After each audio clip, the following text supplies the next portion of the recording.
نحمده ونصلي على رسوله الكريم اما بعد فاعوذ بالله من الشیطان الرجیم بسم اللہ الرحمن الرحیم۔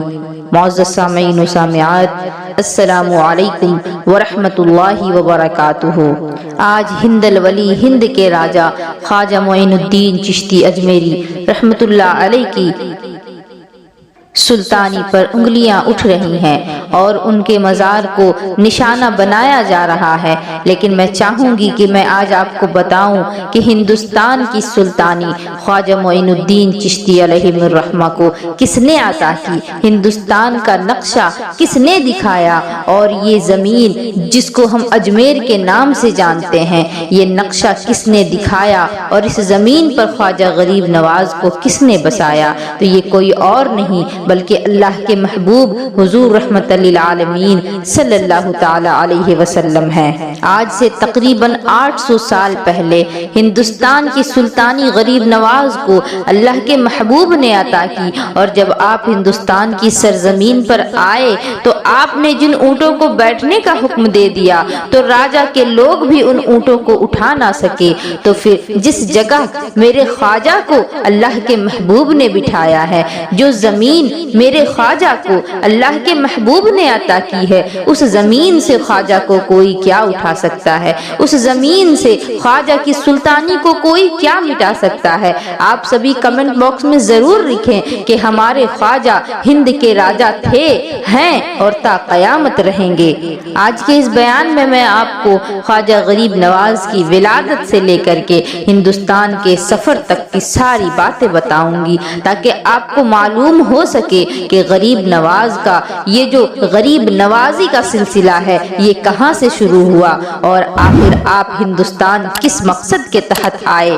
یہ بات تو ہم سبھی جانتے ہیں کہ خواجہ غریب نواز معین الدین حسن چشتی رحمت اللہ علیہ کی ولادت باسعادت سنجر نامی ایک مقام پر ہوئی، اور یہ سنجر کوئی ایسی ویسی جگہ نہیں تھی، بلکہ یہ تو اللہ کے نیک بندوں کا ایک مقام تھا۔ نیک بندے یہاں رہا کرتے تھے۔ اس پورے گاؤں میں کوئی بھی شخص ایسا نہیں تھا جو کہ تہجد گزار نہ ہو۔ سارے کے سارے گاؤں کے لوگ پوری طرح سے تہجد کی نماز ادا کرتے تھے۔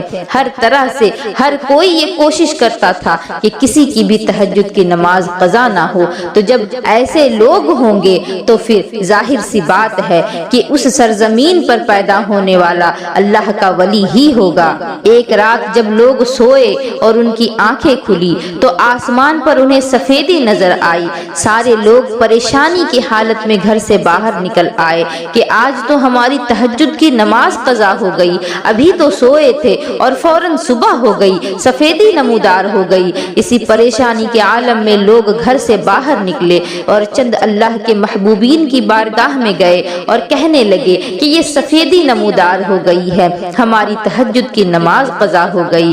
اللہ کے ان اولیاء نے کہا کہ ایسا نہیں لگتا کہ یہ سفیدی صبح کی سفیدی ہے، یہ سفیدی ایسا نہیں لگتا کہ یہ طلوع صبح صادق کی علامت ہے، بلکہ یہ تو کچھ اور ہی بتا رہی ہے۔ جب سارے لوگ سنجر کی جامع مسجد کے قریب پہنچے تو دیکھتے ہیں کہ گھر ایک ہے جو کہ مسجد کے پیچھے ہے، اور اس گھر پر آسمان سے نور کی جھما جھم بارش نازل ہو رہی ہے، نور کی قندیلیں لٹکی ہوئی ہیں۔ ابھی لوگ اس کشمکش میں ہی تھے کہ دروازہ کھلتا ہے اور دروازے سے ایک دایا باہر آتی ہے اور معین الدین چشتی کی خوشخبری سناتی ہے۔ آپ کے والد کا نام غیاث الدین تھا، جو کہ بہت ہی نیک اور عبادت گزار تھے، اور آپ کی والدہ حضرت بی بی ام الورا رضی اللہ تعالی عنہا، جو کہ واقعی میں ایک نیک خاتون تھی۔ ماں اور باپ پہلی مرتبہ آپ کے والدین ماں باپ بن رہے تھے تو بچے کے نام رکھنے کی باری آئی، تو اس کشمکش میں تھے کہ بچے کا نام کیا رکھا جائے۔ تو بی بی ام الورا فرماتی ہیں کہ اس کے لیے پریشان ہونے کی ضرورت نہیں ہے کہ جب یہ بچہ میرے پیٹ میں تھا تو مجھے خواب میں بزرگوں کی بہت سی بشارتیں ملی ہیں کہ تمہارا حمل جو ہے وہ حسن ہے، اور جو پیدا ہونے والا ہے وہ حسن ہے، تو ہم اس کا نام حسن رکھتے ہیں۔ اس بات پر آپ دونوں متفق ہو گئے کہ بچے کا نام حسن رکھا جائے تو غیب سے آواز آئی معین الدین حسن، یعنی آپ کا نام پھر حسن معین الدین رکھا گیا۔ معین الدین غیب سے آواز آئی اور حسن جو نام ہے یہ خواب میں بشارت ملی۔ حضرت بی بی ام الورا غوث پاک کی سگی چچیری بہن تھی تو غریب نواز اس رشتے سے غوث پاک کے بھانجے ہوئے۔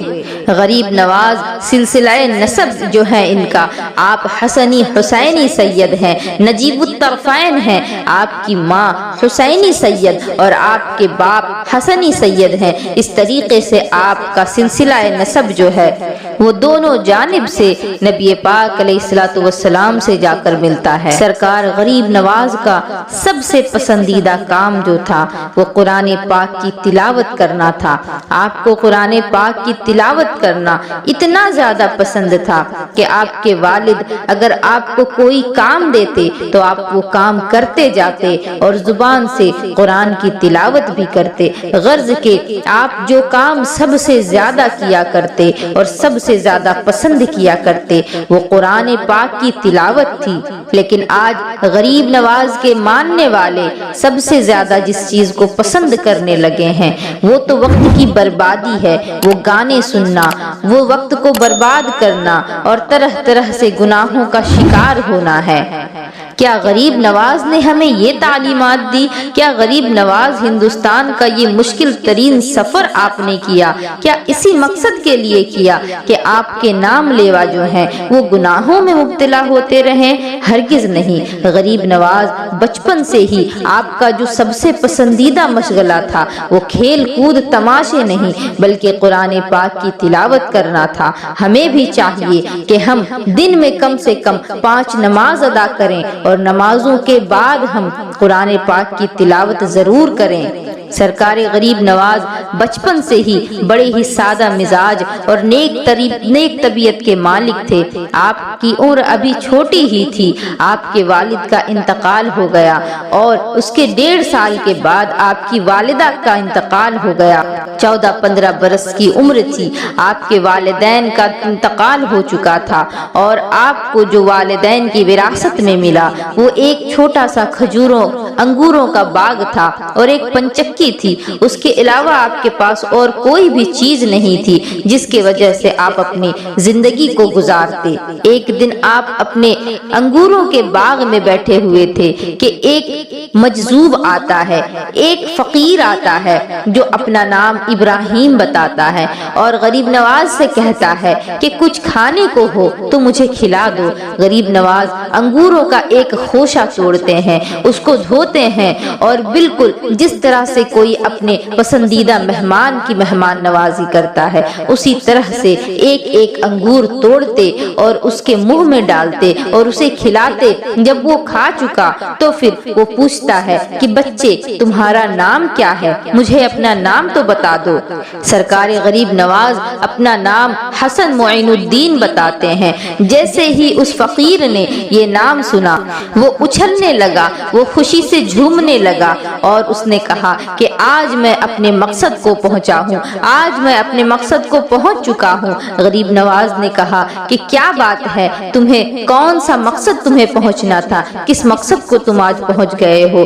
تو اس فقیر نے کہا کہ میرا نام ابراہیم ہے، لوگ مجھے پاگل اور دیوانہ کہتے ہیں اور میں واقعی میں دیوانہ ہوں، میں اپنے خالق کا دیوانہ ہوں۔ میرے پیر و مرشد نے مجھے اس حد تک پلائی کہ میں اب دیوانگی کی حد تک دیوانہ ہو چکا ہوں اور انہوں نے مجھ سے یہ کہا تھا کہ یہ ایک روٹی میں تمہیں دے رہا ہوں، یہ آدھی روٹی تم کھانا اور یہ آدھی روٹی ایک معین الدین حسن نام کا بچہ ہوگا، تم اسے یہ کھلا دینا۔ 40 سالوں سے میں یہ آدھی روٹی اپنی گدڑی میں سنبھالے رکھا ہوں، نہ یہ روٹی سڑتی ہے نہ یہ روٹی خراب ہوتی ہے، بالکل اسی طرح ہے اور آج میں اپنے مقصد کو پہنچا ہوں اور یہ روٹی تمہاری ہے، تم اسے کھا لو۔